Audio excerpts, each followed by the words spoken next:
የዝምታ አጥርና የቃላት ክህደት በኢዮብ መኮንን። የምድር ድርሻዬ ዘፈን ውስጥ ያለው በጓዳና በአደባባይ መካከል ያለ የነፍስ ስብራት።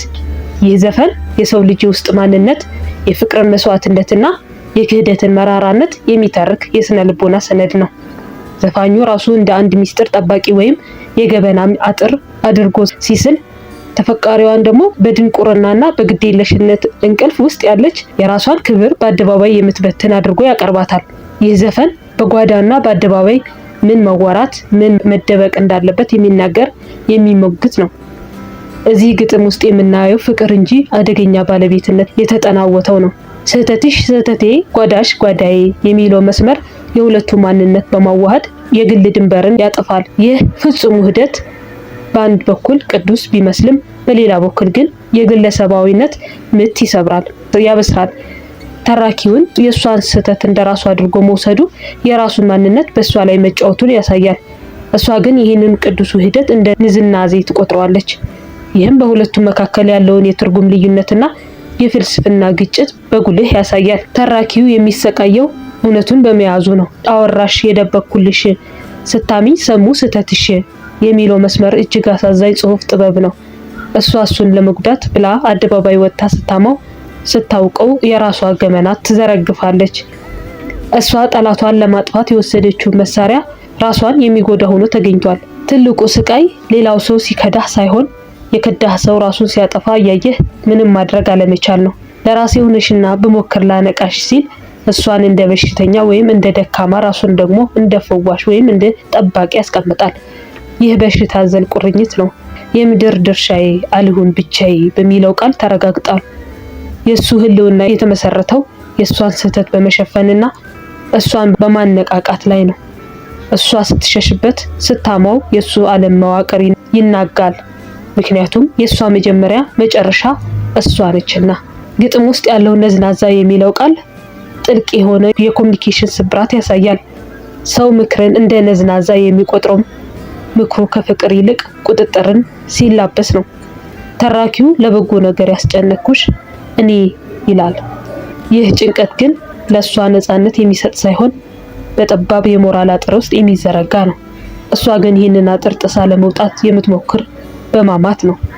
ማማት አቅም የሌላቸው ሰዎች ባለስልጣን ወይም በተቆጣጣሪ አካል ላይ የሚያካሂዱት የስነ ልቦና ሽምቅ ውጊያ ነው። እሷ ፊት ለፊት መጋፈጥ ስራ ፈራች፣ በስተጀርባው ስሙን በማጥፋት ራሷን ነፃ ለማውጣት ትሞክራለች። ሌላውንስ ሌላ ነው ማን ይችልልሻል እስከፊትሽ ዞር ብሎ ይበትንብሻል ሲለሱ ከቤቱ ውጭ ያለውን ዓለም ጨካኝ ሚስጥር የሚያጠብና እሷን ከሌላ ዓለም ነጥሎ የሱን ብቻ ሊያደርጋት ይፈልጋል። ይህ ፍላጎቱ ከንጹህ ፍቅር ይሁን ወይም ከጥልቅ ስጋት ለመለየት ያስቸግራል። ነገር ግን ለተመልካች የሚሰጠው ስሜት አንዲት ወፍ በወርቅ ቀፈስ ውስጥ ሆና ነፃነቴን እያለች የምትጮህበትን አሳዛኝ ምስል ነው። ርቀሽ ካሳቤ ጠፍተሽ አንቀላፋሽ የሚለው ሐረግ በሁለቱ መካከል ያለውን የንቃተ ህሊና ልዩነት ያሳያል።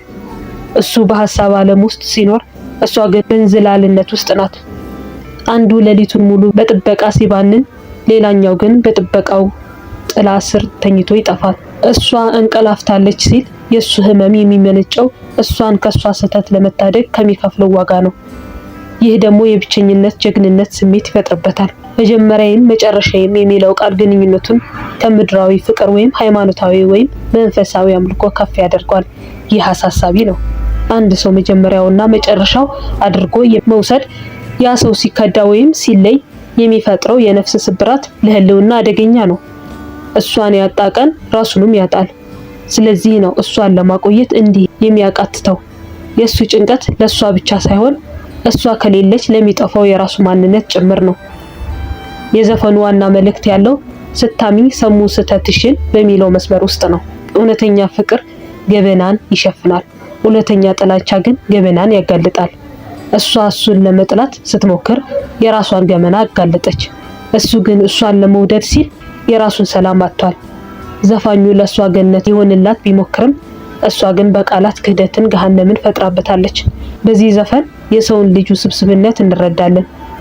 ፍቅር አንዳንድ ጊዜ እንደ እስር ቤት፣ ምክር እንደ ንዝናዜ፣ ዝምታ ደግሞ እንደ መከላከያ ግንብ ሊያገለግል ይችላል። በኢዮብ መኮንን ልብ የሚነካ ድምጽ የታጀበው ይህ ግጥም በጓዳ የሚቀር ሚስጥር በአደባባይ ሲበተን የሚፈጠር የንጹህ ልብ ስብራት ለዘላለም በታሪክ ማህደር ውስጥ አስቀምጦታል። ተራኪው አሁንም ቢሆን እኔ ይሻልሻለሁ እያለ ነው። ይህ ደግሞ ትልቁ የፍቅር ስቃይ ነው። ከሚጎዳህ ሰው ይልቅ የሚጠቅምህ ሰው እንደሌለ እያወቅ ያንን ሰው መጥላት አለመቻል ነው።